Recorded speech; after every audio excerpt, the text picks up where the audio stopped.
السلام عليكم، أهلا بيكم في قناتي. يا رب تكونوا بخير. هنعمل مع بعض النهاردة أحلى ديك ممكن تعمليه في العزومات بتاعة رمضان أو طبعا في أي عزومة. هنعمله مع بعض بطريقة جميلة جدا، هيطلع في منتهى الجمال وريحته هتطلع حلوة جدا جدا وشكله جميل، يعني هيزين أي سفرة تحطيه عليها. هنعمله بكل سهولة والطريقة سهلة.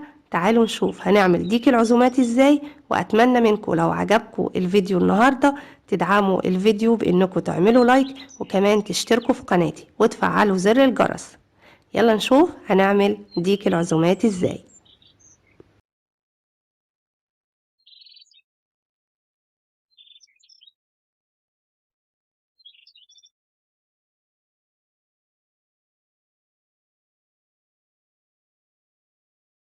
يلا نبدأ ونقول بسم الله.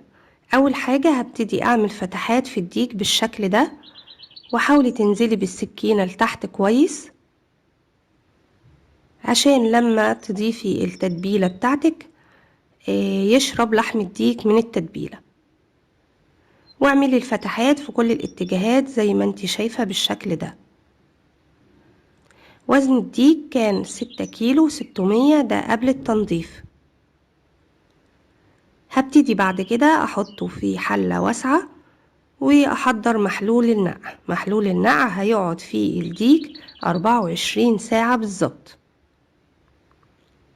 محلول النقع مهم جدا في تطرية لحم الديك. محلول النقع عبارة عن كل 3 لتر ونص من المية بضيف عليهم كوباية إلا ربع من السكر ونص كوباية من الملح. أنا لتغطية الديك احتاج معايا 7 لتر من المية، ضفت عليهم كوباية ونص من السكر وكوباية من الملح. طبعا ما تغطاش بالكامل، بس اتغطى يعني أغلب الديك، فانتي من وقت للتاني بتقلبيه على الاتجاه التاني. وهو بعد ما ضفت الملح والسكر بحاول اقلبهم كويس بحيث يدوبوا معايا او يبتدي يدوبوا. بعد كده هقلب الديك على الناحية التانية بحيث يكون على الناحية اللي فيها الصدر، وانتي طبعا تقلبيه من وقت للتاني. بعد كده هبتدي احضر تاني يوم طبعا او بعد ال24 ساعة. بحضر باقي التتبيلة، عبارة عن 3 من البصل متوسطين الحجم و4 من الطماطم برضو متوسطين الحجم. بقطعهم بالشكل ده وابتدي افرمهم كويس لحد ما ينعموا معايا تماما.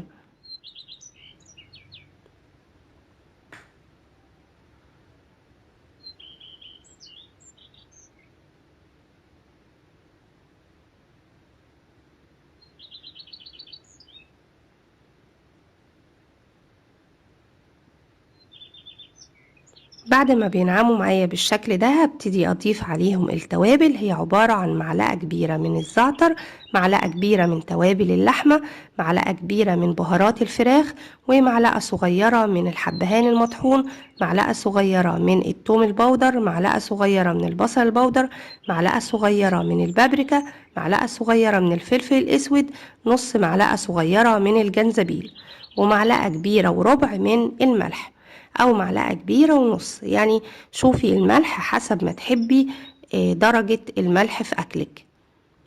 هضيف مجموعة التوابل بالشكل ده.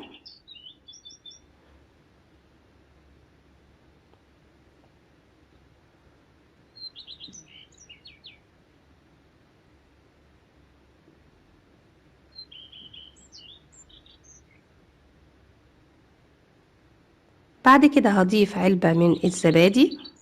الزبادي مهمة جدا، بتخلي اللحم بتاع الديك يطلع طري وجميل، يعني حاولي ما تستثنيش الخطوة دي. وبعد كده هضيف 2 معلقة كبيرة من الصلصة،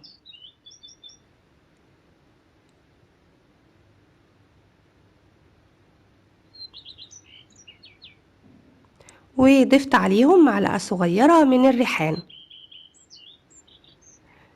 و2 معلقة كبيرة من بشر البرتقال. الريحان وبشر البرتقال بيدوا ريحة جميلة جدا للديك.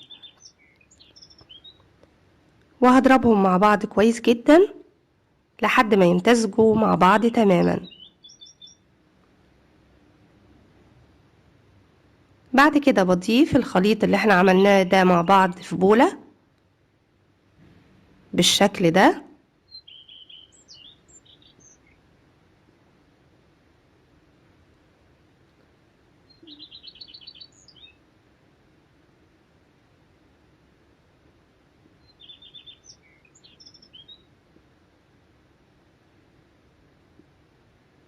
بعد كده هضيف نص واحدة من جوزة الطيب، ببشرها بالشكل ده،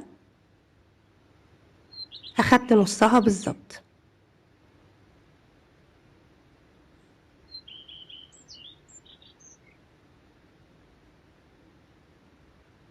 وهقلبهم مع بعض كويس جدا.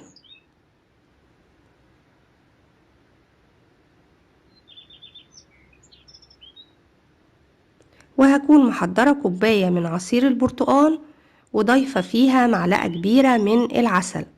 بقلب العسل في البرتقال زي ما انت شايفة كده، وهبتدي انزل بعصير البرتقال والعسل، عسل النحل او العسل الابيض، مع باقي المكونات، واقلبهم كويس جدا.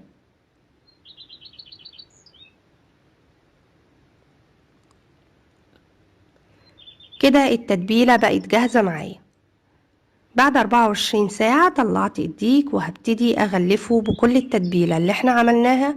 وحاولي التتبيلة تدخليها ما بين الجلد ولحم الديك، يعني على قد ما تقدري كده من غير ما تقطعي طبعا الجلد، وتغلفيه تماما من كل الاتجاهات بالتتبيلة زي ما انا عملت بالشكل ده.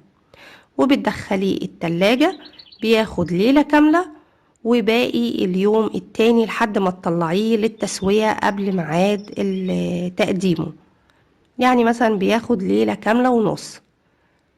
بعد كده بتجهزيه بعد اهو ما طلع من التلاجة، حطيته في كيس حراري، وبضيف عليه باقي التتبيلة او الصوص اللي احنا كنا عاملينه اهو زي ما انت شايفة. بنزله في الكيس الحراري ده، مهم جدا لانه بيستوي فيه، وكمان بيشرب اكتر من كل التتبيلة دي اللي احنا حطيناها. بقفل الكيس الحراري بالشكل ده،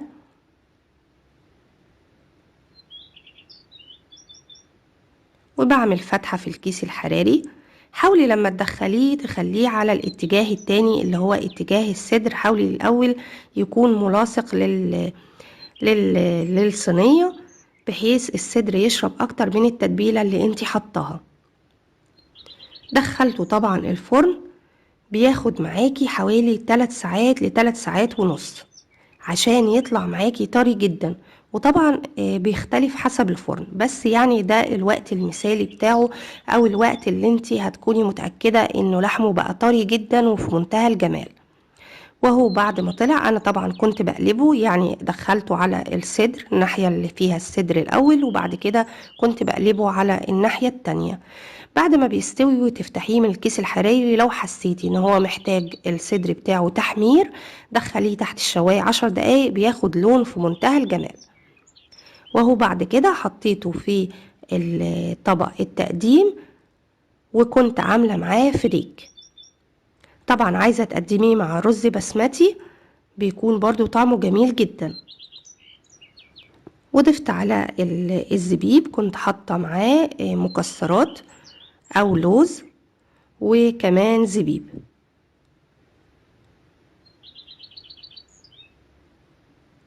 كان طعم الفريك في منتهى الجمال. حاولي تاخدي جزء من الصوص اللي بينزل من الديك وتضيفيه على الفريك، وتسيبيه على النار يعني ربع ساعة، يعني خلي الفريك محتاج تسوية شوية، والصوص اللي يطلع تاخدي منه جزء وتضيفيه على الفريك وتسيبيه يكمل تسويته. بيطلع طعمه جميل وبيشرب من طعم التوابل اللي عملنا بيها الديك. طبعا نفس الكلام لو انتي عاملة رز بسمتي، يعني حاولي تضيفي جزء من الصوص، هيبقى طعمه جميل جدا. والديك زي ما انتي شايفة طالع في منتهى الجمال، بجد تحفة جدا، وريحته كانت في منتهى الجمال، يعني بجد حاجة مشرفة لو عندك اي عزومة بتقدميها، خاصة طبعا يعني احنا في عزومات رمضان بنحتاج جدا الحاجات اللي بالشكل ده، خاصة لو العزومات كبيرة. وهو زي ما انت شايفة هبتدي اقطعه معاكي، شايفة السكينة بتقطعه في منتهى السهولة، كان لحمه طري جدا جدا اهو زي ما انت شايفة، بجد تحفة وفي منتهى الجمال، ولو اتحط على اي سفرة بجد هيزينها وهيخلي شكلها جميل جدا. يا رب فيديو النهاردة يكون عجبكم، اتمنى لو عجبكم الفيديو تسيبولي رأيكم في الكومنتات وتدعموا القناة بلايك، وكمان لو اول مرة تدخلوها ياريت تشتركوا في القناة وتفعلوا زر الجرس علشان توصلكوا كل وصفاتي. بحبكم في الله، امال سليم.